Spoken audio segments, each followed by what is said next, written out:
नमस्कार, मी रश्मी. शंखनाद न्यूज चॅनलच्या बातमीपत्रात आपलं स्वागत आहे. संवेदना परिवार संस्था द्वारा श्री नितीन भारद्वाज यांच्या व्याख्यानमालेचं आयोजन रविवारी सायंटिफिक सभागृह लक्ष्मीनगर नागपूर येथे करण्यात आलं होतं. व्याख्यानाचा विषय होता शिवरायांच्या राज्याभिषेकाची 350 वर्षे अपेक्षा आणि वास्तव्य. कार्यक्रमाचं सूत्रसंचालन आसावरी देशपांडे गलांडे यांनी केलं. अध्यक्षस्थानी मेयो हॉस्पिटलच्या वैद्यकीय अधीक्षक राधा मुंजे या होत्या. प्रमुख अतिथी म्हणून महेंद्र तायवाडे प्रसिद्ध बांधकाम व्यावसायिक हे होते. सकारात्मक भूमिका लेते हुए लोगों को सुरक्षा का भाव देने के लिए उन्हीं मंदिरों को फिर से जीर्णोद्धार किया छत्रपति महाराज ने, और उन्होंने हिंदवी स्वराज्य स्थापित करने का एक जो बड़ा संकल्प किया रोहिडेश्वर पर, जिसके कारण आज हम सब बचे हैं। अध्यात्म की प्रामाणिकता वहाँ पर बची है तो उसका कारण है छत्रपति। 70 वर्षों तक एक किसी विशेष हेतु से, किसी विशेष प्रयोजन से एक शिक्षा नीति अवलंबित की गई। स्वराज्य का परिणाम क्या क्या हुआ ये भी तो लोग जाने। जिजिया बंद हुआ, धर्मांतरण बंद हुआ, प्रिजनर्स ऑफ वॉर के साथ में उनको मारना बंद हुआ। आज आप देखिए पाकिस्तान की मानसिकता देखिए। अपने जो यूपीए सरकार में जो युद्ध हुए थे उसमें जितने अपने सैनिकों को, उनके शवों को भेजा था। सुंदर प्रतिमा यांची बसलेली आहे की काजळ घालायला सुद्धा जागा नाहीये. असं करूया, यांनी सांगितलेले शब्द आपण मनामनात साठवून ते घरी घेऊन जाऊ की अप्रतिम असं नेतृत्व आपल्याला मिळालेलं आहे आणि यांच्यासारखे दीपस्तंभासारखे मार्गदर्शक असताना ज्या अपेक्षा आहेत, एक दिन में तो नहीं होगा लेकिन एक दिन जरूर होगा, हा आत्मविश्वास आपल्या सगळ्यांना आहे. हा इतका अप्रतिम कार्यक्रम आयोजित केल्याबद्दल एकदा संवेदना परिवार संस्थेसाठी जोरदार टाळ्या झाल्या पाहिजे. वर्षभर झटून संवेदना परिवार संस्थेचे सगळे पदाधिकारी, कार्यकर्ते कार्यक्रमांचं आयोजन करत असतात आणि अर्थात तुम्ही सगळे भरभरून त्यांच्यावर प्रेम करता. आजही एवढ्या मोठ्या संख्येने तुम्ही उपस्थित झालात त्याबद्दल एकदा तुमच्यासाठी टाळ्या झाल्या पाहिजे. नागपूर तो वृद्धिंगत व्हावा ही आपल्या सगळ्यांच्या चरणी मी प्रार्थना करते. हा कार्यक्रम आयोजित करताना हस्ते परस्ते ज्यांची खूप मदत झाली त्या सगळ्यांचे मी मनपूर्वक आभार मानते. कार्यक्रमाची सुरुवात आपण सावरकरांच्या शब्दांनी केली होती. व्याख्यानानंतर मला असं वाटतं की सावरकरांनी छत्रपती शिवाजी महाराजांची जी सुंदर आरती लिहिली,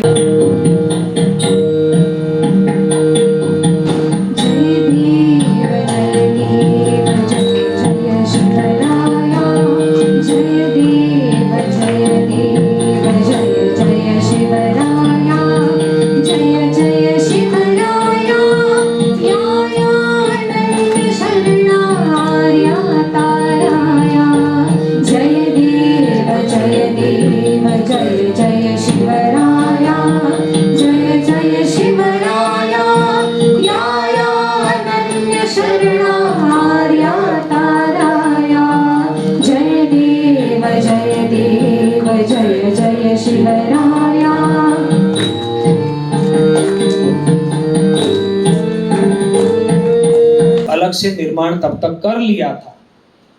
ये कौन करता है? और ये जरूर उन्होंने शुरुआत में जो पदाती इन्फेंट्री जिसको कहते हैं, उस इन्फेंट्री में नूर बेग नाम के एक व्यक्ति को रखा था, मुसलमान को, क्योंकि तब तक उनके सैनिक और उनके सारे हमीरराव मोहिते जैसे लोग तैयार नहीं हुए थे। तब तक शुरू में रखा था। दौलत खान नेवी का चीफ था, लेकिन बाद में कान्होजी आंग्रे बने। जैसे यहाँ पर 1947 में जब इंडियन एयरफोर्स बना, इंडियन नेवी बनी, कुछ समय तक अंग्रेज लोगों ने ही उसको हेड किया, जब तक हमारे लोग उसको हेड करने के लिए, उसके मुखिया बनने के लिए तैयार हो रहे थे। ये ट्रांजिशनल चेंज था। इसका अर्थ ये नहीं होता जो ये कम्युनिस्ट लोग कहते हैं कि देखो उनकी सेना में कितने सारे मुसलमान थे। ये गलत बात है। जबकि उन्होंने मुसलमानों का दमन नहीं किया। ऐसे संदर्भ में भी मिलते हैं कि जहां पर युद्ध हुए हैं मुसलमानों से, और किसी एक मुसलमान सैनिक जो मर गया है या जख्मी हुआ है उसके हाथ में यदि कुरान मिली हो, तो ऐसे संदर्भ हैं जिसमें ये कहते हैं कि उनका ये संकेत नहीं, उनका ये निर्देश था अपनी सेना को, मराठाओं की सेना को, उस कुरान को किसी और अन्य सैनिक के हाथ में दे दो और बोलो ये तुम्हारी होली बुक है, इसको हम मानते हैं, ये तुम्हारी मान्यता है, हम इसका अनादर नहीं करना चाहते। सिद्धांतों के ऊपर हमारा ये युद्ध हो रहा है, इस किताब के ऊपर युद्ध नहीं हो रहा है।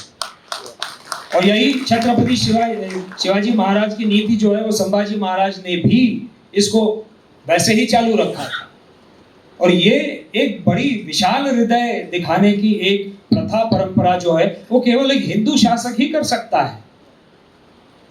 किसी अन्य शासक से ये इतिहास देखते हुए ऐसे करना, ये अपेक्षा करना मुझे लगता है गलत होगा। इनाम दिए कस्बा गणपति को, चिंचवड़ के गणपति को, रामदासी संप्रदाय को, मौनी बाबा पाटगांव के जो मठ है उनको दिया, प्रतापगढ़ पर भवानी मंदिर बनवाया। नेताजी पालकर जी, जो नेतोजी पालकर उनका नाम था, जो मुगल सेवा में चले गए थे, उनका नाम बन गया था मोहम्मद कुली खान। मोहम्मद कुली खान को घर वापसी करवाई। कहीं ऐसा पहले नहीं हुआ था। घर वापसी करवाने का ये इतना बड़ा उदाहरण पहले कहीं अपने को इतिहास में इतने बड़े शासनकर्ता ने किया होगा, राज्यकर्ता ने किया होगा, ऐसा उदाहरण मैंने तो नहीं पढ़ा। एक नई प्रथा परंपरा की शुरुआत की, क्योंकि नेतोजी से गलती हो गई, वो नहीं घुट घुट कर जीना चाहते वहां पर, वो स्वधर्म में आना चाहते हैं, क्योंकि गीता में लिखा हुआ है स्वधर्मम अपि चावेक्ष न विकम्पितुम अर्हसि धर्म्यार्थी रक्षा श्रेयो न क्षत्रियस्य न विद्यते। अपने धर्म में जीना ही हर किसी के लिए एक उन्नत उदाहरण हो सकता है। ज्ञानेश्वर माउली अपने इसका जब दृष्टांत देते हैं तो उसमें ज्ञानेश्वरी में कहते हैं एक पेरूचं झाड, आंब्याच्या झाडाला बघून जर त्याने म्हटलं की मला आता आंबे निर्माण करायचे, तर कदाचित आंबा निर्माण करेल सुद्धा ते झाड, पण तो त्या प्रतीचा आंबा नाही होणार, तो काहीतरी मधलाच होईल, ना पेरू ना आंबा, हो की नहीं। इसलिए क्षत्रियस्य न विद्यते, जो क्षत्रिय धर्म नेतोजी पालकर का है, गलती इंसान से ही होती है, लेकिन उसका नेतोजी पालकर का स्वराज्य के लिए जो उपयोग है उसको देखते हुए उनको घर वापसी की। आज इसकी आवश्यकता है, आज इसकी आवश्यकता है। वेदों का अभ्यास करने वाले लोगों के लिए फूड ग्रेन सारे भंडार खोल दिए। और राज्याभिषेक की जो विधि हुई उसका आग्रह शिवाजी महाराज का था कि ये वैदिक परंपरा से ही हो। इसलिए पहले गागा भट्ट जी ने मना किया था। फिर जब गागा भट्ट जी को जाकर पूरा इतिहास बताया, कुल वृत्तांत दिखाया भोसलों का कि ये क्षत्रिय हैं, और आज जो ये हो रहा है इसके लिए यहाँ पर हिंदवी स्वराज्य का एक राजा स्थापित होना आवश्यक है, तब वो माने और वैदिक परंपरा से मेरे पूर्वज के साथ आकर यहाँ पर राज्याभिषेक हो। मैं गदगद होता हूँ जब भी उस राज्याभिषेक के विषय में सोचता हूँ। नमस्कार, मी आसावरी देशपांडे। आज संवेदना परिवार संस्था नागपूर यांच्यातर्फे खूप छान कार्यक्रमाचं आयोजन करण्यात आलं होतं। सावरकर जयंती आणि येत्या 2 जून रोजी छत्रपती शिवाजी महाराजांच्या राज्याभिषेकाला 350 वर्ष पूर्ण होत आहेत। त्यानिमित्तानं सुप्रसिद्ध अभिनेते, माजी खासदार आणि अत्यंत गाढे अभ्यासक या विषयावरचे श्री नितीश भारद्वाज यांचं व्याख्यान आयोजित करण्यात आलं होतं। शिवराज्याभिषेकाची 3.5 वर्ष अपेक्षा आणि वास्तव या विषयावर खूप छान त्यांनी मुद्दे मांडले आणि नागपूरकरांनी नेहमी संवेदना परिवार संस्थेच्या कार्यक्रमाला जसा भरभरून प्रतिसाद ते देतात तसा प्रतिसाद या कार्यक्रमाला सुद्धा दिला आणि एकूणच खूप छान कार्यक्रम झाला। मी डॉक्टर राधा मुंजे। संवेदना परिवाराने आजचा जो कार्यक्रम आयोजित केला होता त्याचं खरं औचित्य म्हणजे आज स्वातंत्र्यवीर सावरकरांचा 140वा जन्मदिवस आहे आणि लगेचच 4 दिवसानंतर श्री शिवाजी महाराजांचा जो राज्याभिषेक झाला त्याला 350 वर्ष पूर्ण होत आहे. महाराष्ट्रातल्या या 2 महान विभूतींच्या योगायोगाने जे जवळ कार्यक्रम आहेत त्यानिमित्ताने संवेदना परिवाराने जो आजचा कार्यक्रम आयोजित केला होता आणि त्याला प्रमुख वक्ते जे लाभले आहेत नितीश भारद्वाज ज्यांची नव्याने ओळख करून देण्याची कोणालाच गरज नाही. त्यांनी आजचं इतकं सुंदर व्याख्यान केलं की मला वाटतं की जे देशप्रेम, जी मातृभक्ती आपल्याला अपेक्षित आहे आणि जी या 2 विभूतींनी आयुष्यभर पाळली आणि ज्याच्याकरता त्यांनी काम केलं तेवढंच देशप्रेम आणि मातृप्रेम आजच्या त्यांच्या वक्तृत्वानंतर सगळ्यांमध्ये जागृत झालं असेल.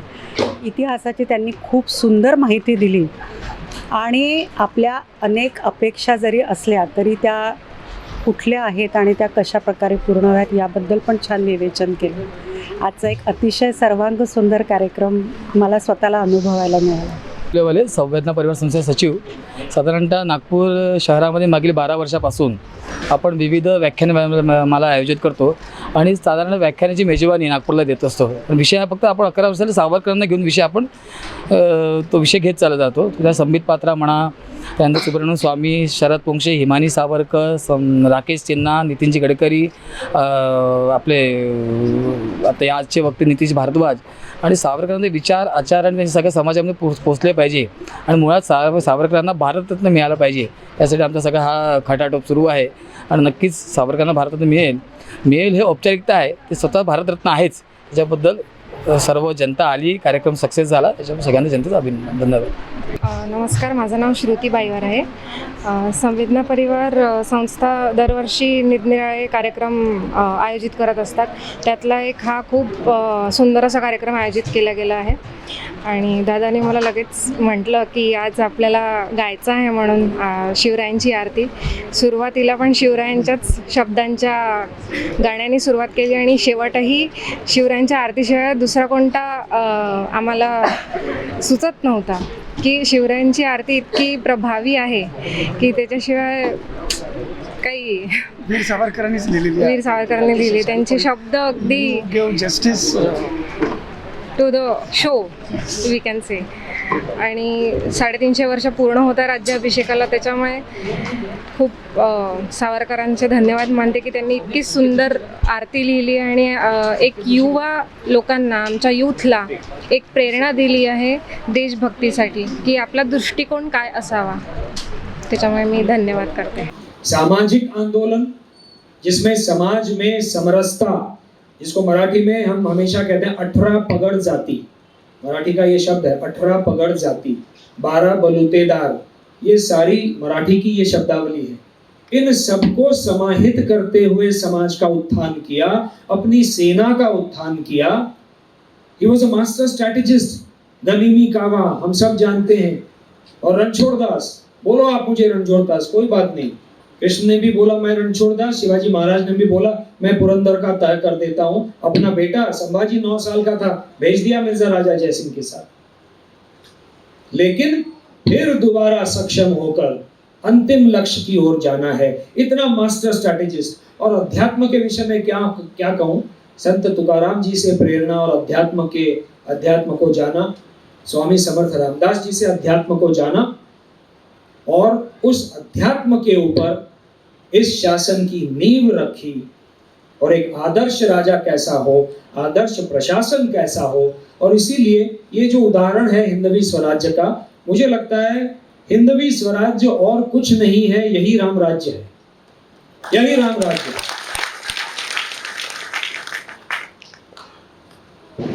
A government with integrity. I will not say secular.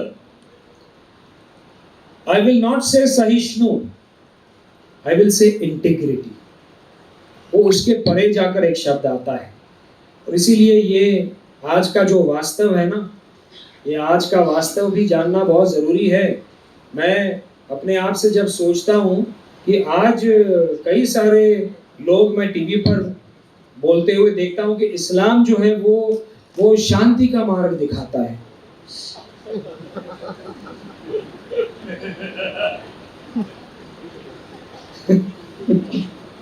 होते हैं टीवी पर आकर।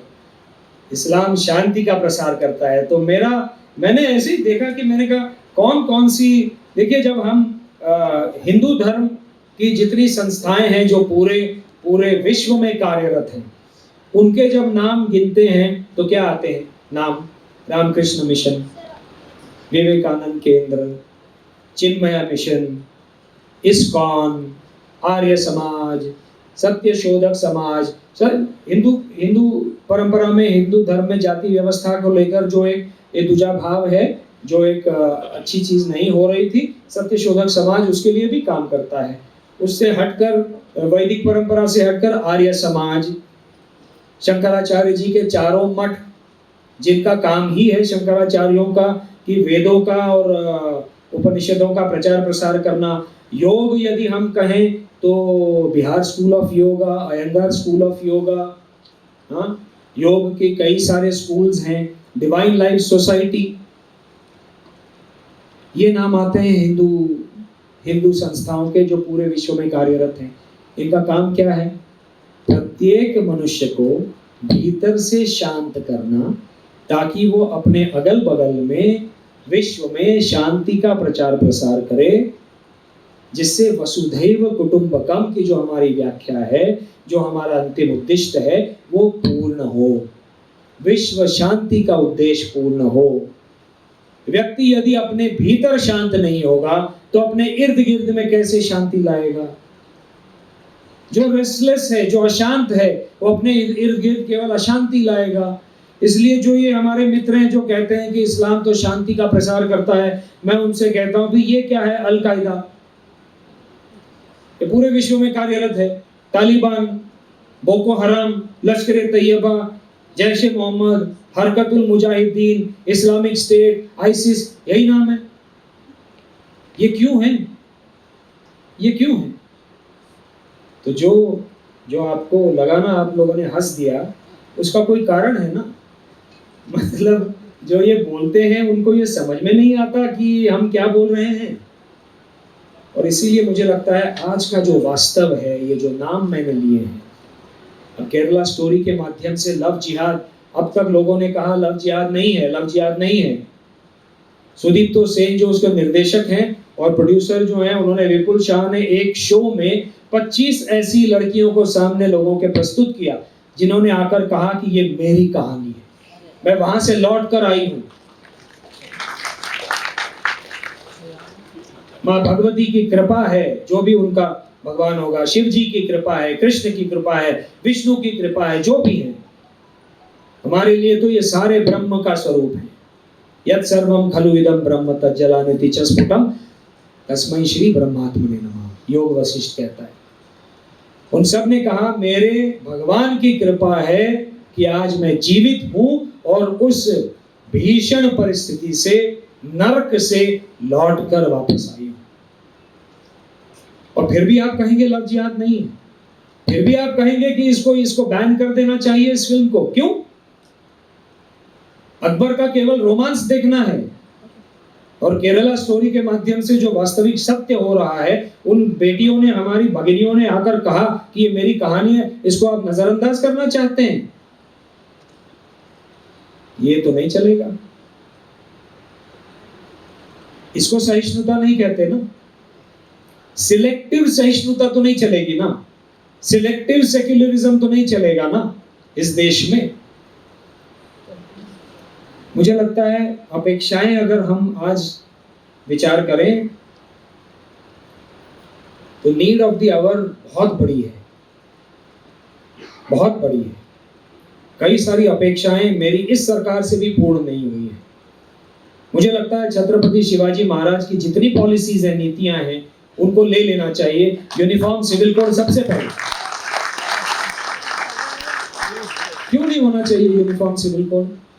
इनमें से प्रत्येक व्यक्ति, मुसलमान हो, क्रिश्चियन हो, हिंदू हो, जब वहां के देश में, ऑस्ट्रेलिया में जाता है, अमेरिका में जाता है, ब्रिटेन में, जर्मनी में, फ्रांस में जाता है, यूनिफॉर्म सिविल कोड में नहीं जीता है ना। सिविल कोड तो यूनिफॉर्म है उन सब के लिए, तो यहां पर विरोध क्यों? ये नहीं होना चाहिए। यूनिफॉर्म सिविल कोड यहां इस भारत देश में लागू होना चाहिए, जो छत्रपति शिवाजी महाराज के हिंदवी स्वराज्य में था। इमिग्रेशन पॉलिसी आज बदलना बहुत आवश्यक है। आपने सागर जी अपेक्षाओं की बात की ना, इसीलिए मैं मेरी अपेक्षाएं बता रहा हूं। और हम में से प्रत्येक कोई अधिकार है अपनी अपनी अपेक्षाएं जो हैं वो प्रधानमंत्री जी तक पहुंचाएं। ये हमारा अधिकार है, क्योंकि ये हमारा समाज है, ये सनातन संस्कृति की माटी से जन्मा हुआ ये शासन है। ये देश सनातन संस्कृति का देश है। यहाँ पर सनातन संस्कृति का दमन नहीं होगा, इसलिए इमिग्रेशन पॉलिसी को बदलना होगा। और राजद्रोह की पॉलिसी एक बहुत तीव्रता से इसकी व्याख्या करना आवश्यक है। क्या हो रहा है, लोग यहाँ पर राजद्रोह की बातें करते हैं लेकिन उनके ऊपर कोई केस ही नहीं चलते। मैं उदाहरण नहीं दूंगा क्योंकि वो बहुत बड़े बड़े उदाहरण हैं, लेकिन मेरे लिए वो राजद्रोह है।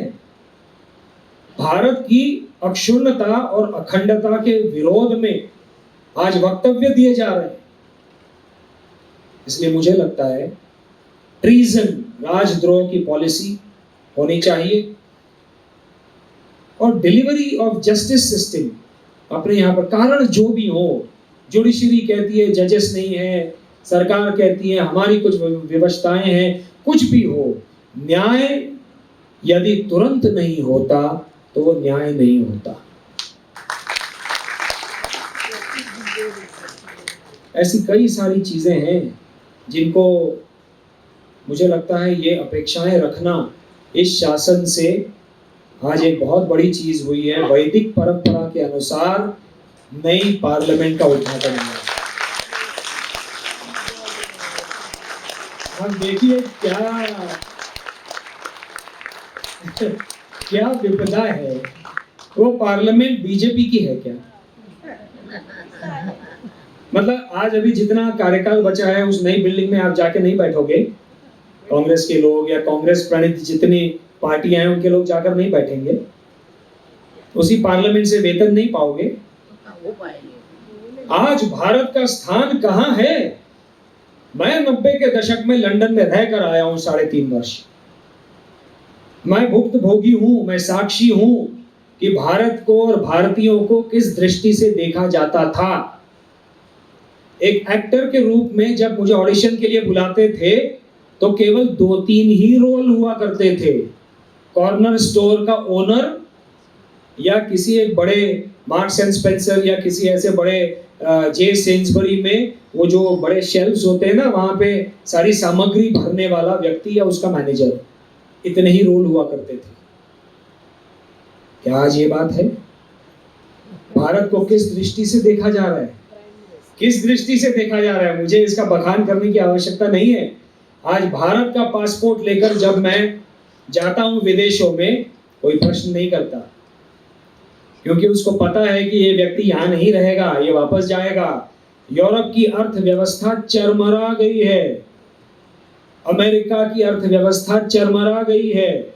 आज उनके सेक्रेटरी ऑफ स्टेट फाइनेंस ने कहा है कि $31 ट्रिलियन का ये जो डेट है, इसको अगर कांग्रेस मंजूरी नहीं देती तो ये सरकार गिर जाएगी।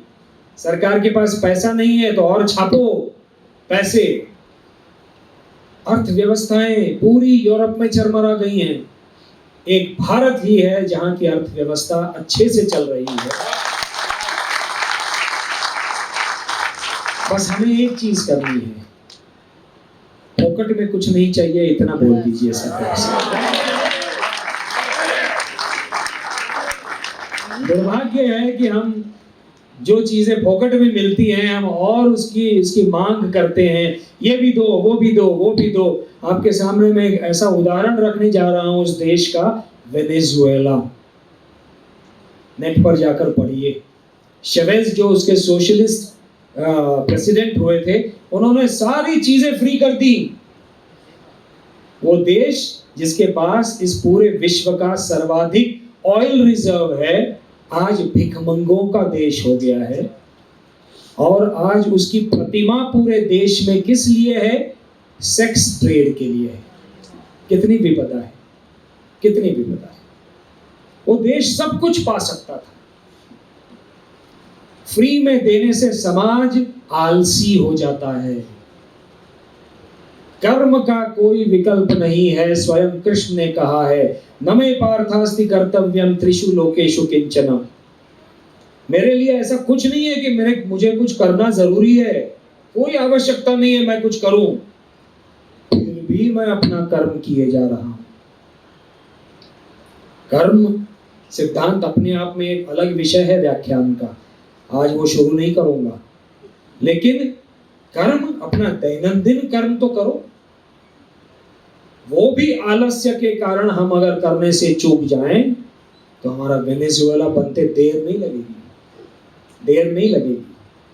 और कोई भी राज्य करता फ्रीबीज को बांटकर हमको आलसी बनाकर पॉपुलर बनना चाहे तो मैं उसे एक अच्छा शासक नहीं मानूंगा।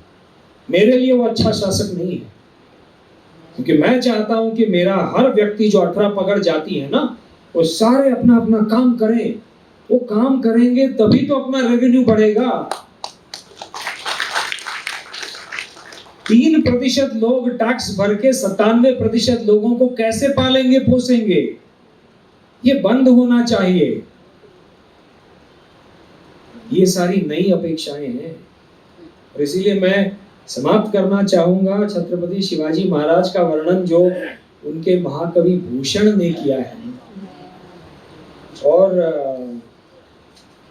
एक जो स्वयं उनके विषय में उनके गुरु रामदास स्वामी जी कहते हैं, हम सबको पता होगा लेकिन सुनने से ही अच्छा लगता है, सुनने में ही अच्छा लगता है, क्योंकि अच्छे शब्द, सत्संग का प्रयोजन यही है कि अच्छे शब्द जो पता भी हो फिर भी वो कान के ऊपर से गुजरने चाहिए।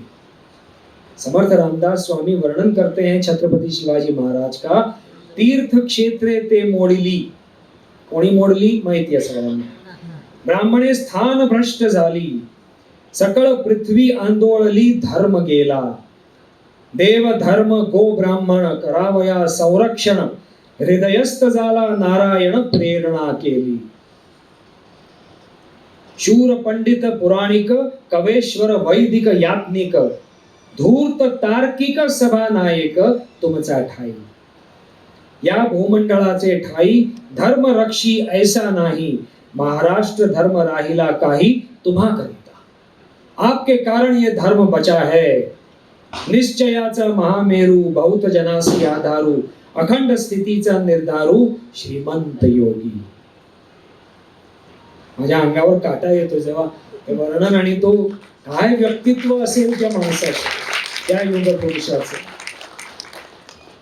और ऐसे ही कवि भूषण ने ब्रज भाषा में कहा है, उसका पहले अर्थ समझाता हूं। जैसे इंद्र जम्भासुर पर हावी है, जैसे वड़वानल सागर पर हावी है, श्री राम रावण पर, जैसे वायु मेघ पर, शिव मदन पर, जैसे परशुराम सहस्रार्जुन पर, जैसे चीता हिरणों के झुंड पर, जैसे प्रकाश अंधकार पर, जैसे कृष्ण कंस पर, वैसे ही छत्रपति शिवाजी महाराज म्लेच्छों पर एक शेर की तरह हावी हैं। ये उन्होंने कहा है, इंद्र जिमि जंब पर, बाण सुअंब पर, रावण सदंब पर, रघुकुल राज हैं, पौन बारी वाह पर, शंभु रतिनाह पर, जो सहस्र बाहु पर, राम द्विज राज है, दावा द्रुम दंड पर, चीता मृग झुंड पर, भूषण वितुंड पर, जैसे मृगराज है, तेजतम अंश पर, कान जिमी कंस पर, त्यो मलेंच वंश पर, शेर शिवाराज, शेर शिवा। ये शिवा भावनी उन्होंने जो लिखा है, इतना सुंदर साहित्य इस धरती पर है, इस देश में है। इसलिए नई शिक्षा नीति में यदि मुझे अपने माता पिता ने अंग्रेजी माध्यम की शाला में डाला होता, पाठशाला में, तो ये सारा साहित्य, इससे मैं वंचित रहता, संस्कृत भाषा से मैं वंचित रहता। मैंने पशु चिकित्सा की ली है।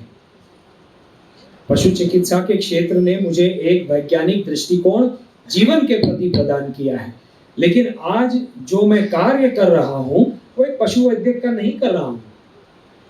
वो सारे साहित्य के ऊपर जो मैंने पढ़ा, जो मेरे चरित्र का नींव बनी, वो साहित्य जो नींव बना मेरे चरित्र का, उस आधार पर मैं आज आपके सामने खड़ा हूँ।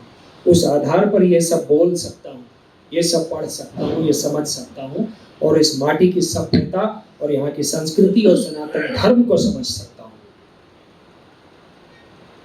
उस शिवाजी महाराज को और जिन्होंने जाति संप्रदाय इन सब को दूर रखने के लिए पतित पावन मंदिर का निर्माण किया, ऐसे स्वतंत्र वीर, एक वीर पुरुष कोल्लू की बैल की तरह इतनी यातनाओं को सहने के बाद कविता, नाटक, निबंध क्या नहीं लिखा वीर सावरकर जी ने। उनका साहित्य इतना डाइवर्स है कि और कोई दे न दे, मैं तो उनको भारत रत्न मानता हूं। आज भारत रत्न स्वतंत्र वीर विनायक दामोदर सावरकर की पावन स्मृति को वंदन, नमन और घोर युग पुरुष छत्रपति शिवाजी महाराज की पावन स्मृति को चरण स्पर्श वंदन। जय हिंद, वंदे मातरम।